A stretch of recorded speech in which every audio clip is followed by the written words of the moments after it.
Jumpa lagi dengan Ibu Cesi dalam video pembelajaran seni budaya. Anak-anak ibu yang ada di rumah, untuk mencegah penularan virus COVID-19, marilah kita melaksanakan protokol kesehatan dimanapun kita berada. Ingat selalu, cuci tangan dengan sabun. Pakai masker jika berada di luar rumah.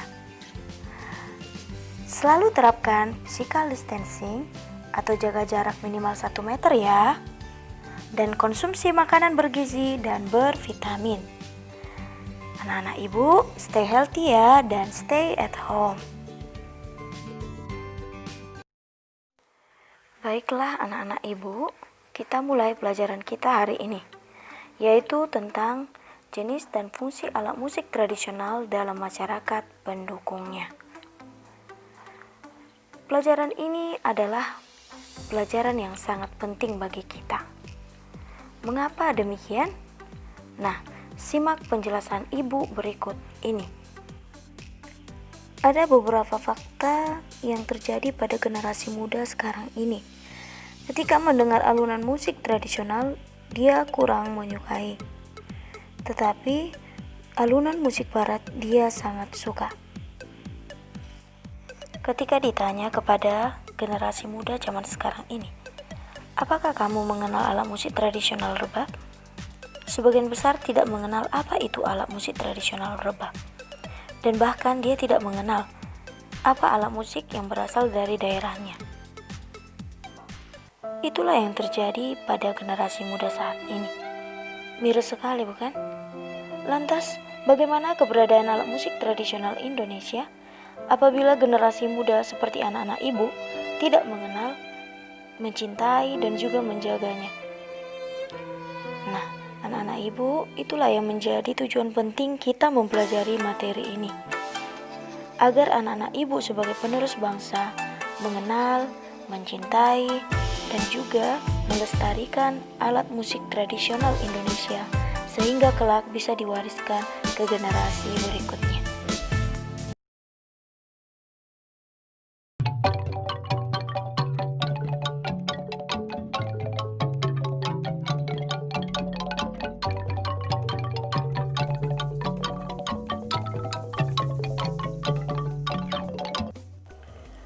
Sebelum kita bahas lebih lanjut materi ini, mari kita lihat tujuan pembelajaran apa yang akan kita capai dari materi ini. Yang pertama, memahami penyajian musik tradisional. Yang kedua, mengidentifikasi fungsi alat musik tradisional dalam seni ritual di masyarakat. Yang ketiga, menganalisis jenis sajian dan fungsi alat musik tradisional di masyarakat. Dan yang terakhir, mempresentasikan hasil analisis alat musik tradisional berdasarkan jenis dan fungsinya dalam masyarakat. Perhatikanlah gambar berikut ini. Ini adalah gambar yang pertama,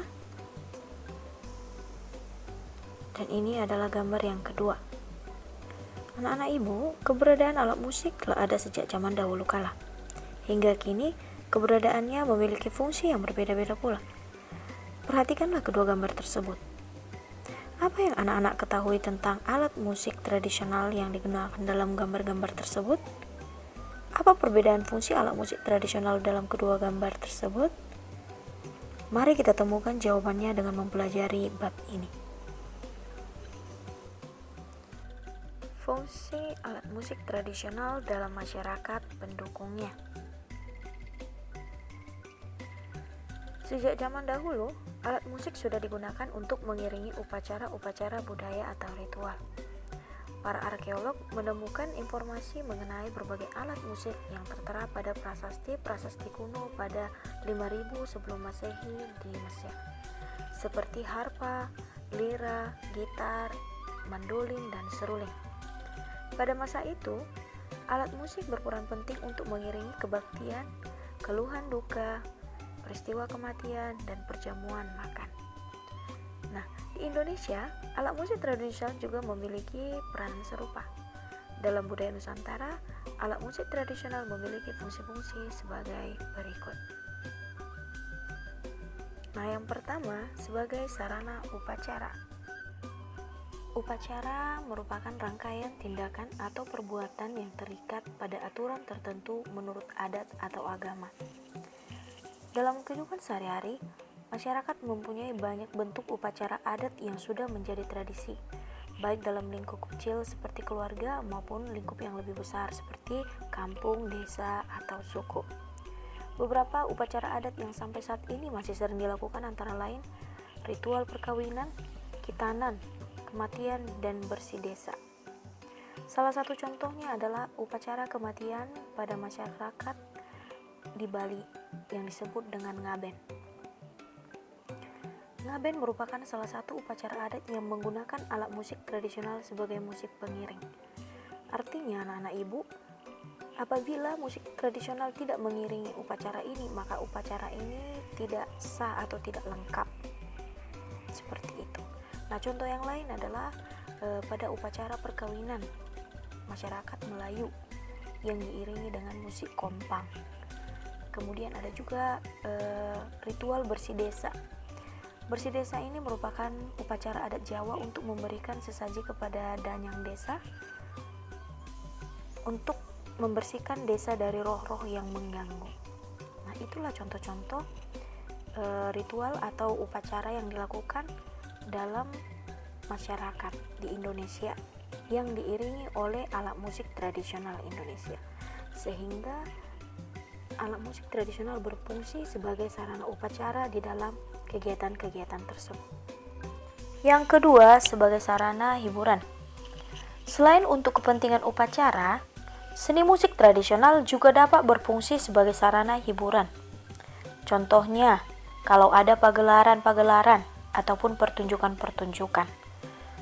Sehingga pengertian hiburan dalam konteks ini adalah sajian alat musik tersebut tidak digunakan untuk peristiwa atau ritual khusus, tetapi sengaja dimainkan untuk menyenangkan hati para pendengarnya. Seperti itu ya nak ya.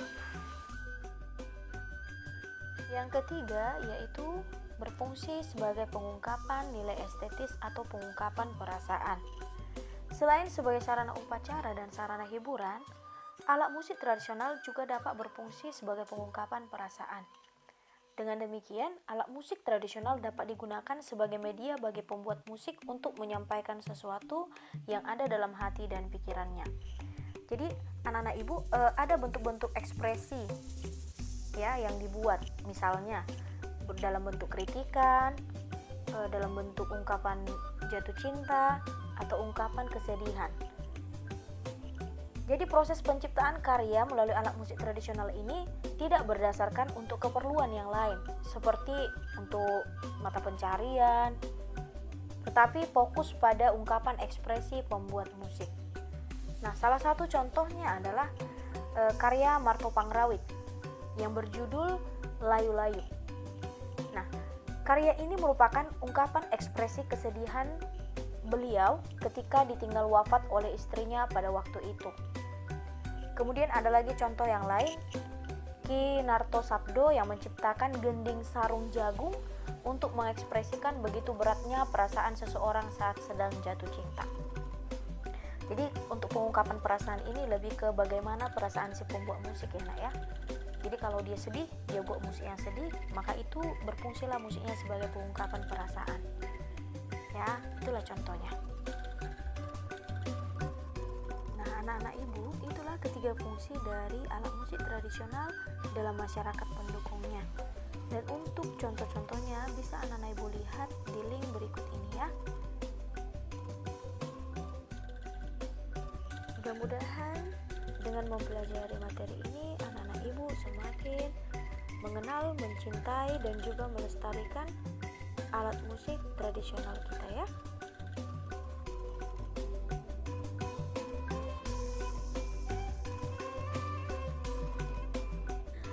Nah, demikian video pembelajaran pada hari ini. Mudah-mudahan bermanfaat bagi anak-anak ibu semua. Terima kasih.